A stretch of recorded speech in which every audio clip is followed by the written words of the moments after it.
start with preliminary matters, requests for continuances, withdrawals, postponements, or addition of ex-agenda items. I have none. Now on to announcement and appeals.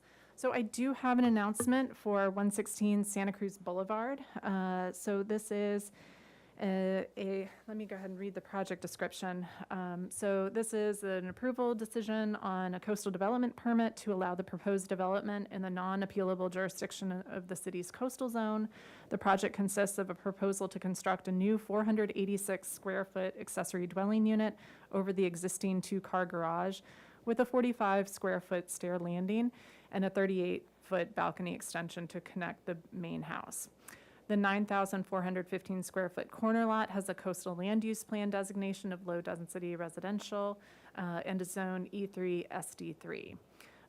Pursuant to Santa Barbara Municipal Code 2844110, when a proposed development involves the addition of an accessory dwelling unit to an existing single-family residence, the applicant shall be reviewed by the staff hearing officer without a public hearing in accordance with the subdivision of Government Code Section 65852.2. Again, so I can accept written correspondence, which I did not receive any for this particular project, but there's no public hearing on it. I have read the staff report by Mr. Dostelect and agree with the findings. I went out on site and I've looked at the other proposal for the main residence, and I can go ahead and make the findings today that the proposed accessory dwelling unit is consistent with the policies of the California Coastal Act as is described in the staff report, and that the proposal will not result in any adverse effects related to coastal resources, though that includes any kind of public views or public access to the coast or any kind of coastal bluff erosion, and that the proposed accessory dwelling unit is consistent with all the applicable policies of the city's local coastal land use plan, and as well as all of the policies of the and provisions within the city's municipal code. So again, this is an accessory dwelling unit that is constructed over a garage. It is consistent with the neighborhood development and will not have any impacts to views or public access to the coast, again, and will not is not in any kind of visually, biologically, or archaeologically sensitive areas. So that is my decision. My decision is final, and my decision is does come with the it will be subject to the conditions as drafted in the staff report. So that is my final decision. Thank you so much, and I can go ahead and move on to the next agenda item, which is comments from members of the public pertaining to items not on the agenda.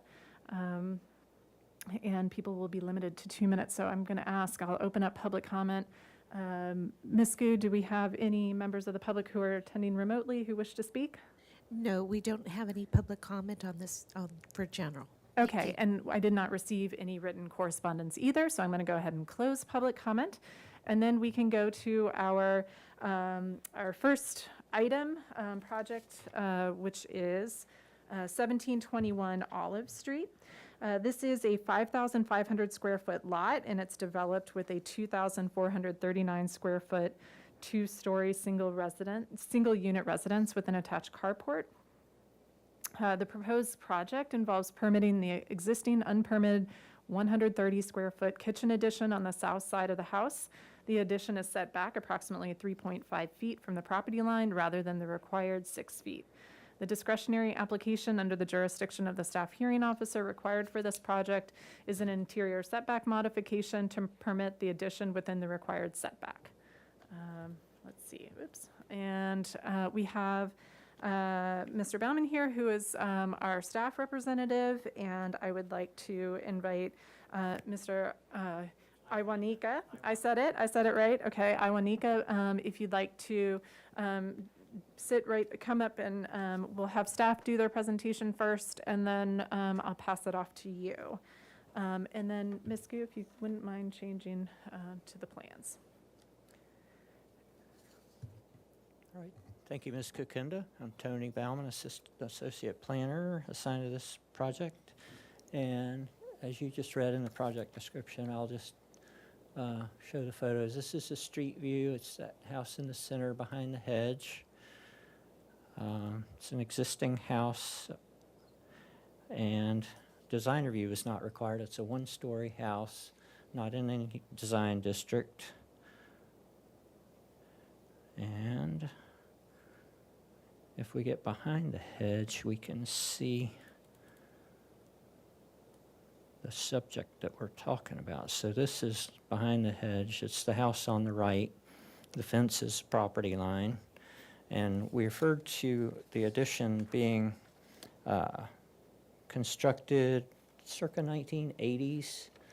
That door there is what was referred to as a mudroom, which was permitted in the setback. And behind that mudroom was an uncovered porch.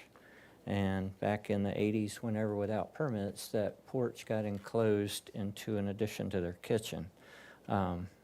So it's in line with that, about 3.5 feet from the property line, so it doesn't comply with the 6-foot setback on that side. One thing this photo shows, well, a couple of things. It's proximity to the neighbor and their porch, and also the fact that it's really, the addition can't be seen from the street view. This is on the property behind the hedge. Let's see. I'm sorry, can you move your mouse over that? So, or can you, were you trying to point Oh, something out? Yeah. Oh, Okay. there we go. Sorry, I thought you were trying to point something out. I was trying to, not familiar with this type of manipulating. One thing you can do is you can, where it says 50% to the right of the plus and Uh-huh. minus, you can click on that little arrow and go fit to width. And if you move your little hand tool up, Right. yeah, if you click on that little arrow, yeah, and go fit to width at the bottom, and then you can kind of, it'll scroll back out to the plans, if that's helpful. I don't know Okay. if that's what you're looking to do. I usually use the marquee zoom, which kind of pans and zooms simultaneously, but anyway. I know, I'm sorry, I don't have the, you can zoom away as you wish. All right. This is a view down the side of that addition. So the front corner that we're looking at would be that mudroom that was permitted, and then it just extends in a straight line. That right there would be the kitchen window.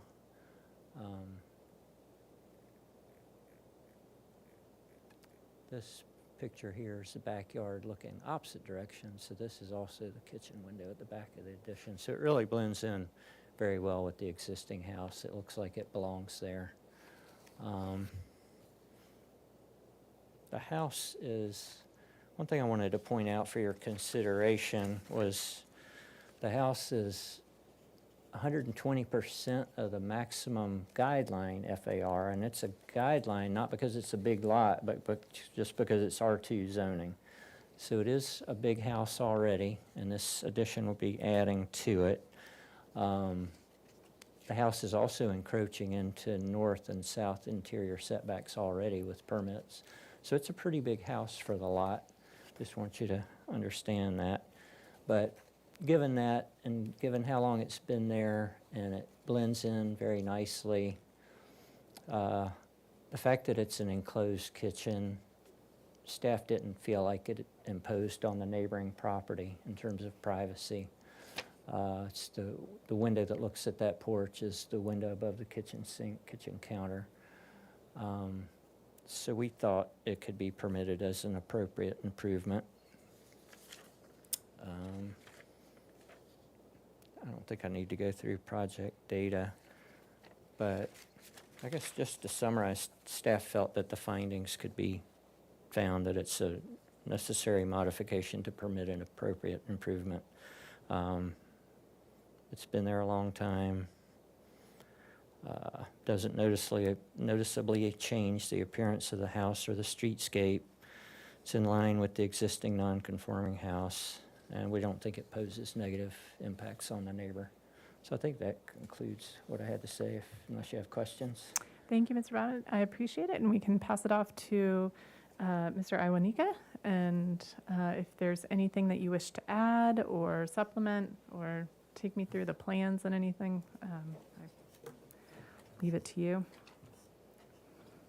Yes, these awkward chairs, sorry.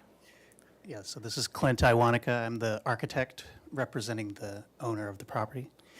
I guess one thing I just wanted to add is that, it is pretty close to the property line, but relating to privacy issues, if you can see how far away the neighboring property is, it's actually unusually further away from the property than a normal house might be located. So I think that that's kind of a positive, that the house isn't 3 feet from the property line on the south side, that it's actually removed quite a bit.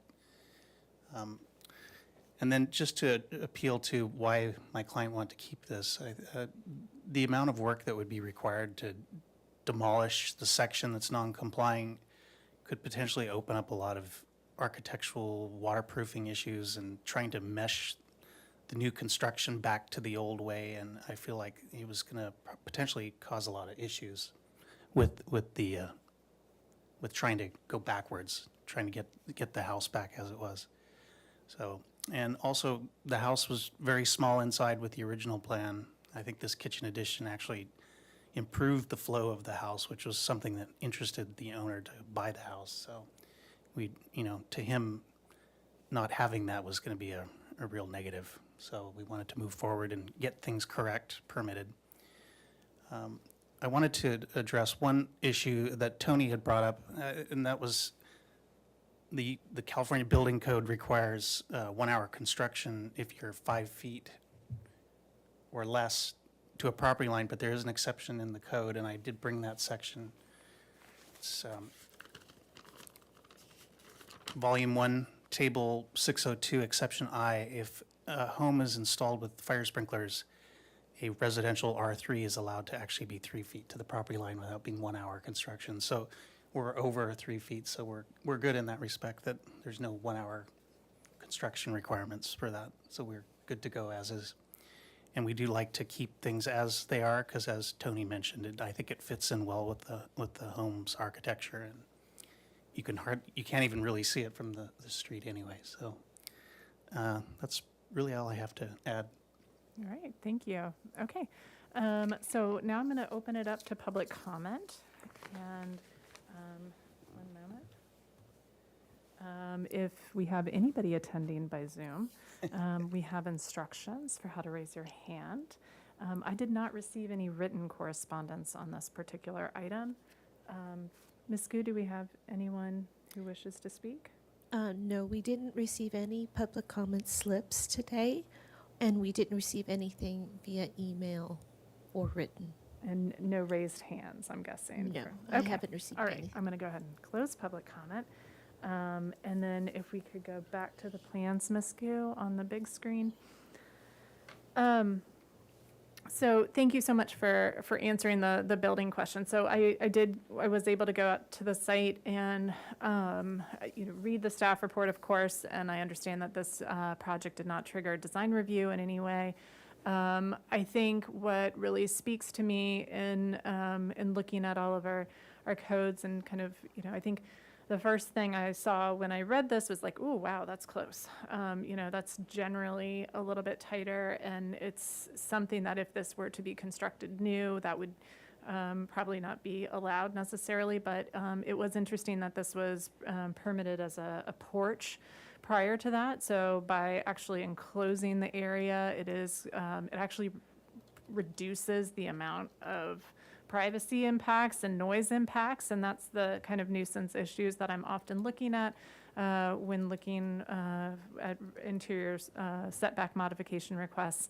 I think generally speaking, thank you for answering the question about the building code. I was concerned that should you receive approval for this item, for this modification, and then get to building code and realize, oh, I can't get this done, or something's wrong, to then have to bounce back or have to do something else.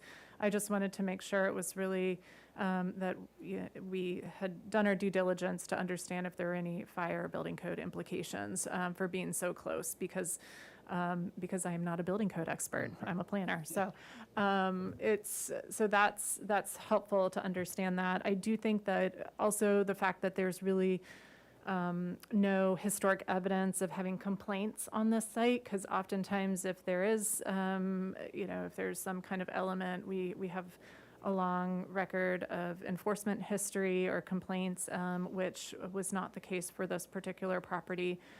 So all of those things combined, I am able to make the findings for the interior setback modification and believe that it's consistent with the purpose and intent of our zoning ordinance. Again, because it's set back enough that it's from the adjacent property, the fact that there's fencing, there is some vegetation there, the fact that it's going from a permitted porch to an enclosed area will reduce those potential privacy and noise issues. So therefore, I do believe it's necessary to secure an appropriate improvement on the lot. You're not able to see this. It's not very visible from the street. It blends in. It's consistent with the design of the residents in the neighborhood. So again, I find that to take it off at this point or to remove it would be kind of more burdensome in some ways. And again, that's just a side note, but I think it's integral to the house, and I think it makes sense with the floor plan and what's proposed. So that is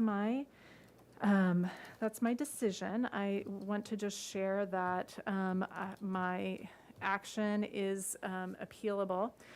So if I could ask Ms. Gu to move it back to the other slide, I'm going to just announce this 10-day appeal process, or a 10-day appeal period, so that anyone who wishes may appeal my decision within the 10 calendar days. Similarly, if a member of the Planning Commission wishes to pull my decision, they may also do so within that 10 calendar days. And that's it.